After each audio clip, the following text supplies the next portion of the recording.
Hello વિદ્યાર્થી મિત્રો, આપ સૌનું આપના યુટ્યુબ ચેનલ પર હાર્દિક સ્વાગત છે. તો આજે હું તમારા માટે લઈને આવી ગઈ છું ધોરણ 11 વિષય ઇંગ્લિશ યુનિટ 1 એના ફંક્શનની સંપૂર્ણ સમજૂતી, તે પણ આપણે નવી બુક આધારે. તે પહેલાં તમે જો આપણી ચેનલને લાઇક અને સબસ્ક્રાઈબ ન કરી હોય તો તે જરૂરથી કરી દેજો. તો ચાલો આપણે આ તમામ પ્રશ્નોના ઉત્તરોની સમજૂતી મેળવીએ. તો અહીં આપણા ફંક્શનનો ક્વેશ્ચન છે, use the information from the conversation to complete the table as shown in the example.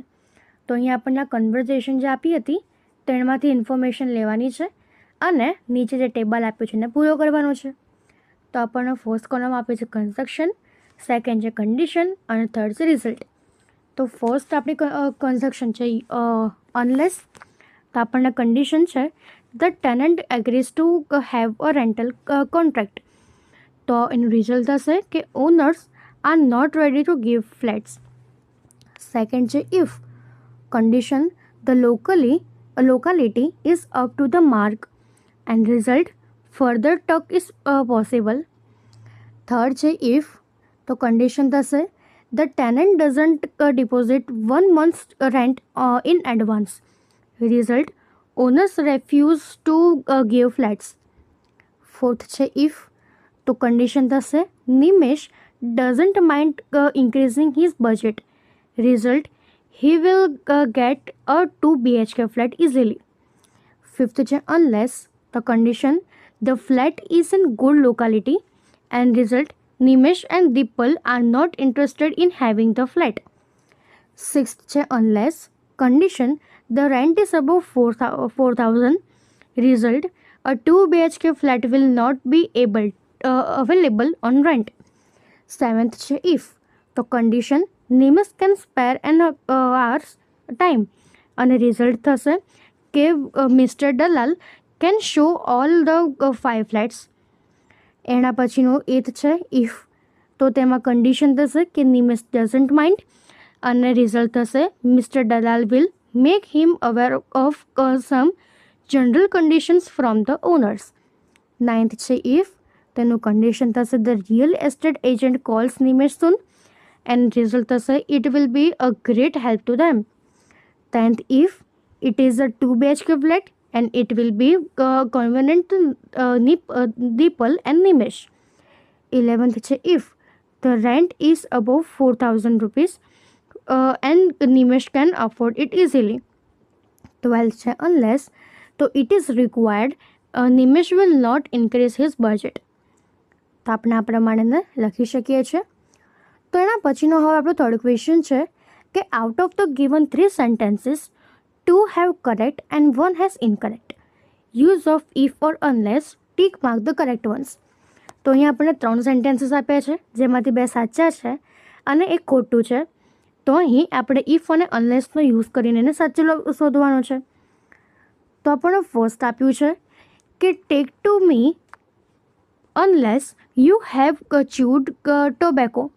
તો એ થશે ટ્રુ. સેકન્ડ છે don't talk to me unless you have chewed તંબાકુ. તો એ થશે false.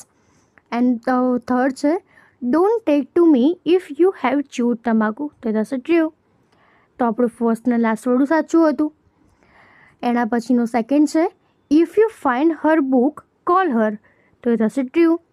Unless you find Har book don't call her. તો એ થશે true. If you find Har book don't call her. તો એ થશે ફોલ્સ. તો આપણે આ પ્રમાણે ઇફ અને અનલેસનો યુઝ કરીને સાચા સેન્ટેન્સીસ બનાવવાના છે. એમાં જ આપણું થર્ડ છે કે he can not go if he doesn't finish his work first. True. He can not go if he finished his work first. False. He cannot go unless he finished his work first. તો થશે true.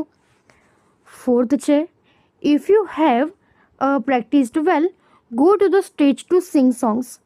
True. If you have not practiced well, don't go to the stage to sing songs. True.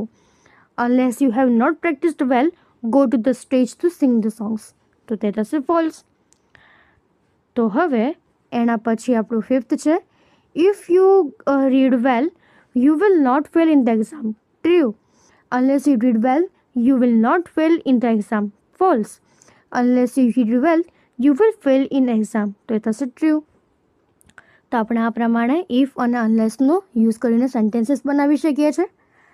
એના પછીનો હવે આપણો fourth question છે, filling the blanks selecting the proper form of the verb given in the bracket. અહીંયા આપણને બ્રેકેટમાં કેટલાક verbs આપ્યા છે, એમાંથી સાચો વર્બ યુઝ કરીને આ ખાલી જગ્યાઓ પૂરવાની છે. તો આપણને ફર્સ્ટ આપ્યું છે કે ઇફ મની બ્લેન્ક, તો તે થશે if money is lost, something is lost but if character is lost, everything is lost. તો આપણે આ પ્રમાણે લખી શકીએ. સેકન્ડ છે Paresh blank not blank to your house unless you go to his. તો એ થશે કે Paresh will not come to your house unless you go to him. તો હવે એના પછી થર્ડ છે કે banks will not provided you loan unless you provide them your original identity. એના પછી ફોર્થ છે my dog doesn't bark unless it is hungry. Fifth, unless you want to go to the bed you should go out. Sixth, in my country if you can not speak English it is difficult to get a good job. Seventh છે we will be leave soon late unless we. એના પછી eighth છે you will lose your job unless you become sincere.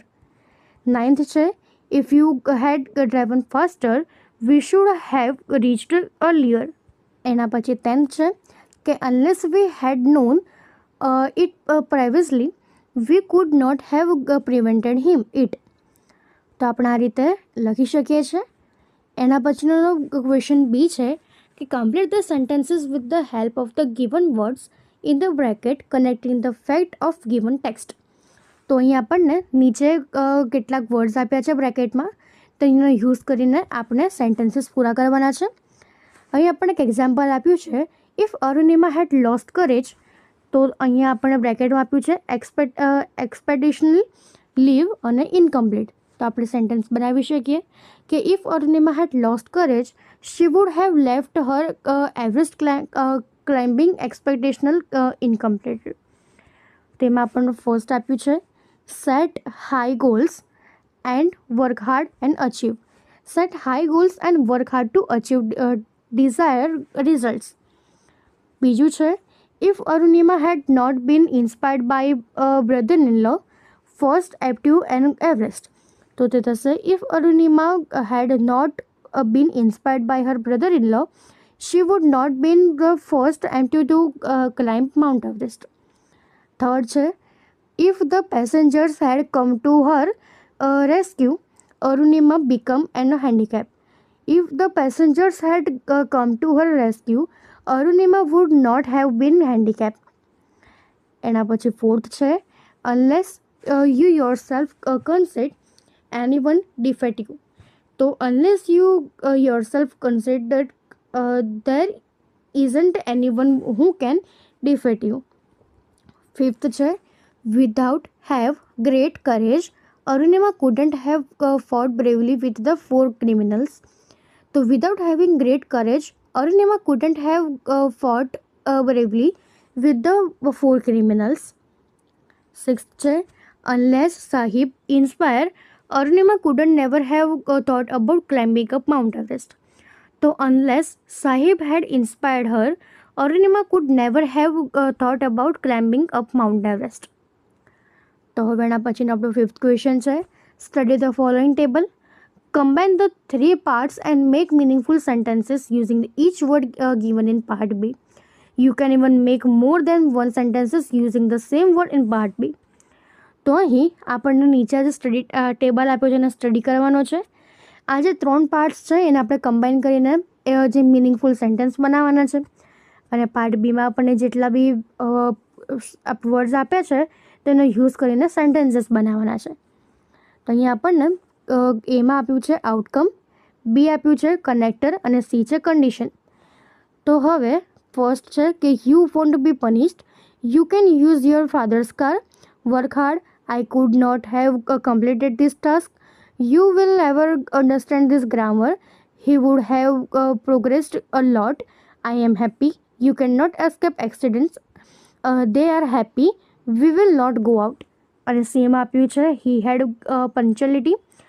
Your room is cleaned. He gets good marks. It rains or not. I get success. Your teacher helps you. I had got his guidance. You drive carefully. I am with you. He permits you. He assist and you will fail. અને આપણને connected આપે છે if, unless, and or otherwise. તો હવે જેના પરથી આપણે sentences બનાવીએ. તો you won't be punished if you drive carefully. Second, you can use your father's car if he permits you. Third, work hard otherwise you will fail. Fourth, could not have completed this task unless I had got his guidance. You will never understand this grammar unless your teacher help you. He would have progressed a lot if he had punctually. I am happy if I get success. You cannot escape accidents unless you drive carefully. Ninth થશે they are happy if they get good marks. We will not go out unless he assists. તો હવે એના પછીનો આપણો 6th question છે filling the blanks to make meaningful sentences using the word like if, unless, otherwise or and and. તો અહીં આપણને નીચે ખાલી જગ્યાઓ આપી છે તે પૂરવાની છે અને એનો યુઝ કરવાનો છે આપણે like if, unless, otherwise or an એન્ડથી. તો આપણને ફર્સ્ટ આપ્યું છે blank he finds a job his family will strive. તો આન્સર થશે unless he finds a job his family will strive. You follow his instructions or otherwise you will not win his confidence. એના પછી third છે if you do not read this document many time over you will not understand it properly. You learn from your experience and you will not commit the same mistake again and again. Unless she pays the dues, her membership will not be renewed. Sixth છે you better take care of yourself or otherwise your health will not improve. If you miss the opportunity, you will regret. Unless he gives up smoking, he will get cancer. એના પછી ninth છે કે if you waste your time on trivial things, you will not have time for important things. તો આપણે આ પ્રમાણેના sentences બનાવી શકીએ છીએ ઇફ, એન્ડ, ઓર, અધરવાઇઝ ઓરનો યુઝ કરીને. અહીં આપણા તમામ પ્રશ્ન પૂર્ણ થાય છે. જો આમાં તમને કોઈ પણ ડાઉટ હોય તો તમે કોમેન્ટ સેક્શનમાં જરૂરથી જણાવી શકો છો અને આપણી ચેનલને લાઇક અને સબસ્ક્રાઈબ જરૂરથી કરી દેજો. Thank you.